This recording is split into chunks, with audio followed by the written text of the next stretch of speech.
కింద స్థాయి కానిస్టేబుల్ స్థాయి వాళ్ళందరూ ఇక్కడే పనిచేస్తా ఉన్నారు. వీళ్ళందరూ కూడా ఈ ప్రతి ఇన్ఫర్మేషన్ ని వాళ్ళకి పాస్ ఆన్ చేస్తున్నారు. ఉన్నతాధికారుల నుంచి ఏ ఆదేశం వచ్చిందో అది వెంటనే వాళ్ళకి తెలిసిపోతా ఉంది.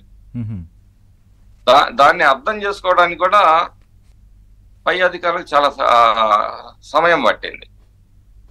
ఓకే, కొన్ని చోట్ల మీరు కూడా ప్రతిఘటించారు, వెంటబడ్డారు.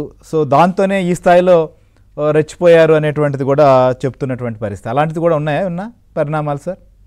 ఇక్కడ లేండి, ఎమ్మెల్యే పాల్వాయి గేట్ దగ్గరికి వెళ్ళి అక్కడ ఈవీఎం బద్దలు కొట్టాడు. అక్కడి నుంచి మొదలైంది. రెంటాల్లో నా మీద దాడి ఒకటి, అక్కడ ఈవీఎం బద్దలు కొట్టినప్పుడు ఎమ్మెల్యే స్వయంగానే పగలు కొట్టాడు అది ఈవీఎం ని. అక్కడి నుంచి వాళ్ళు వేయటం, వీళ్ళు రాళ్ళు వేసుకోవడం జరిగింది తప్పితే వాళ్ళు ఎక్కడైతే దాడి చేశారో అప్పటి నుంచే అక్కడక్కడ చిక్కుమదురు సంఘటనలు జరిగాయి. ఓకే, అంటే ఏంటి సార్, అంటే ఇప్పుడు దీని సమస్యకు ఇప్పుడు ఒకవైపు మనం చూస్తున్నాం, పల్నాడులో స్థానికంగా ఉన్నటువంటి వాళ్ళే కాదు, బయట నుంచి వచ్చిన వాళ్ళు కూడా మొత్తం తిరుగుతున్నారు, లేదా ప్రదర్శనగా వెళ్తున్నారు, బెదిరింపులు దిగుతున్నారు అనేటువంటి ఒక భయం కూడా ఉంది. సో అలాంటి పరిస్థితులు కూడా ఉన్నాయా? మేము తెలంగాణ నుంచి కిరాయి ముఠాలను తీసుకొని వచ్చారు.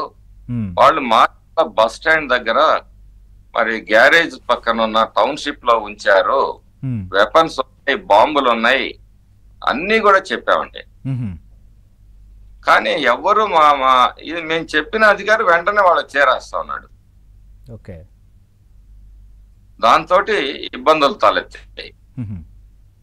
విచ్చలవిడిగా మేము చెప్పాం, వెహికల్స్ చెక్ పోస్టులు పెట్టండి, వెహికల్స్ చెక్ చేయండి అని పెట్టినా గానీ చివరికి నిన్న ఎస్పీ గారు పోయి రాత్రి చెక్ చేసే వరకు కూడా వ్యవస్థ చక్కబడిన పరిస్థితి. ఓకే, యథేచ్ఛగా దాడులు, యథేచ్ఛగా మీరు చూస్తా ఉన్నారు. కర్రలు, రాడ్లు అన్ని పట్టుకొని ఒక హీరోయిజం లాగా ఇచ్చేస్తా ఉంటే దాన్ని చెకింగ్ కోసం పోయిన నారాయణ స్వామి అనే అతనికి కులాన్ని ఆపాదించి ఈరోజు మాట్లాడుతా ఉన్నారు. ఇన్ని రోజుల్లో ఈయన రామకృష్ణారెడ్డి అధికారంలో ఉన్నప్పుడు మరి ఏ కులం వాళ్ళు ఇక్కడ పోస్టింగుల్లో ఉన్నారు?